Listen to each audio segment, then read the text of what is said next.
ভোগ দর্শনেই নাকি বলে অর্ধেক পূর্ণ হয়ে যায়।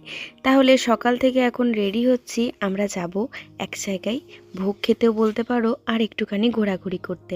তো এই যে ছেলে উঠলো, ওকে ব্রাশ করিয়ে নিয়ে ওকে রেডি করানোটা একটা যুদ্ধের সমান। তাই ভাবলাম নিজে রেডি হওয়ার আগে ওকে রেডি করে দিই। আর ওর ফ্লাক্সে করে একটুখানি গরম জলও নিয়ে নিলাম, কারণ ঠান্ডাটা তো এখন রয়েছে, তাই ঠান্ডা গরম লেগে যাওয়ার চান্স রয়েছে। নিজে রেডি হওয়ার পরে শেষ মুহূর্তে খেয়াল পড়লো আমি তো নেল পলিশটাই পরিনি। তাই নেল পলিশ পরে নিয়ে এখন গাড়ি করে পৌঁছে গেছি আমরা জয়রামবাটি। মায়ের ভোগ এখানে আর কি দেওয়া হয়, 11টার মধ্যে এখানে প্রবেশ করতে হয়। তারপর টোকেন কেটে আমরা পুরো চত্বরটা ঘুরে নিয়ে দেখলাম বিশাল একটা লাইন হয়েছে।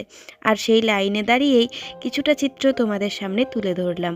আর এই লাইনের মধ্যে তো সবাই একদম ঠেলাঠেলি মারামারি লেগে যাচ্ছিল। যাই হোক, খিচুড়ি ভোগ ছিল, তার সাথে সবজি, চাটনি, পায়েস, বেশ ভালো কাটলো।